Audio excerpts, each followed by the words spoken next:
Walang ya talaga itong mga kasama ko kahit bumabagyo. Explorator 2024, 100 km City Night Ride. Ito ang mga dadaanan natin. Nag-start tayo from Taytay. Babaybayin natin ng C6, Bikutan, Service Road, Alabang, Las Piñas, Parañaque, Sucat, Airport Road, Pasay, MOA, Roas Boulevard, Panya, Quezon Ave, Marcos Highway, Felix Ave, and the rest is history. Kung makukompleto yung 100 sa City Ride na yun. Kung hindi, bahala na si Batman.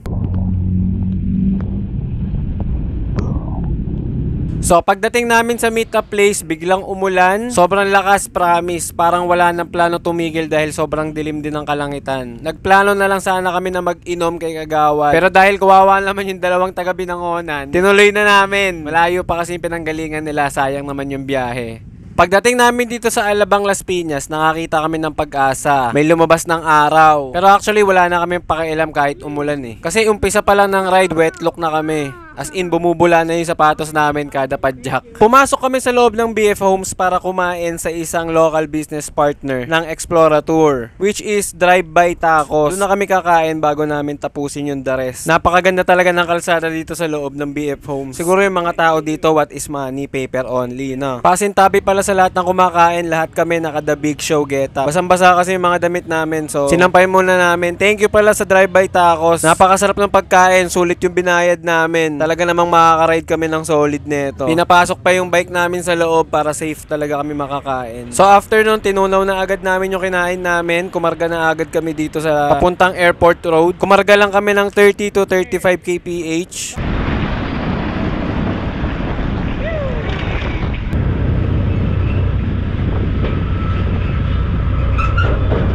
Sinubukan ko mag solo breakaway, pero ang hirap takasan ni Jen. Sabi niya sa akin, nasa 45 kph daw yung takbuhan namin dito. Tapos paglipat ko ng camera, may sumabit pala sa amin bike commuter. Grabe, kargado. Nag-high pa siya, hindi ko alam kung high ba yun o babay kasi wala na, kumarga na siya.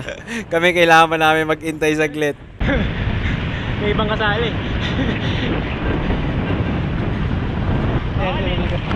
Alam ko si Miko. Nakakatawa tong part na to. Pagliko namin papuntang MOA, may nadaanan kaming mga asosasyon. Ayan. Feeling ko mga nakainom yung mga yan. Maoy. Lalo to itim na to. Maoy talaga siya. Ano? Takot. Ano nga? May kilala akong ganun eh, pagkalasing tsaka nagtatatahol. So dumaan muna kami dito sa Pearl Harbor Triangle para magkape saglit sa Starbucks. Pahinga lang din bago kumarga ulit para kumpletuhin yung 100 kilometers. Sumaglit lang talaga kami sa SB, Rojas Boulevard, hits na kami. Konti na lang to. Dumaan pala kami ng Quiapo papuntang Espanya para mas mapalayo pa yung kilometro. Okay din talaga mag night ride sa gabi, konti na lang yung sasakyan, wala ka nang poproblemahin. Nabawasan na yung pag-iwas-iwas sa mga sasakyan para magtuloy-tuloy yung biyahe. Sobrang ganda talaga ng sipa naming dalawa ni Jen. Wala kaming ginawa kundi maghabulan. Dito sa part na to ng tunnel, nag-max daw kami ng 50. Nakakagulat lang, kaya ko pala yun. Akala ko hanggang 45 lang ako. Pero syempre, nasa likod lang tayo, kaya nakakadikit tayo. Laging dahilan yung camera.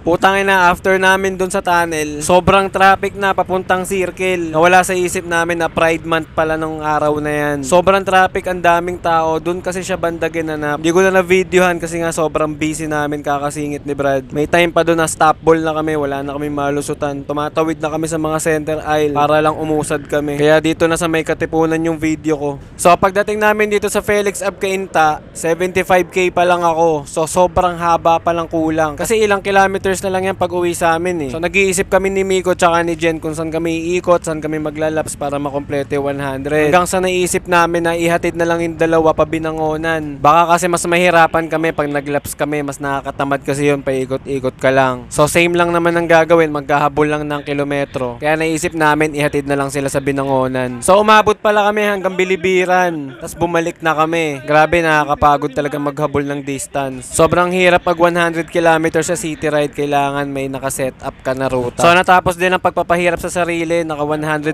kilometers tayo. So pauwi na yan. Maraming salamat sa panonood guys, Explorator 2024. Sana makasali na kayo next year 2025. Kita-kits, bye-bye! Bye-bye!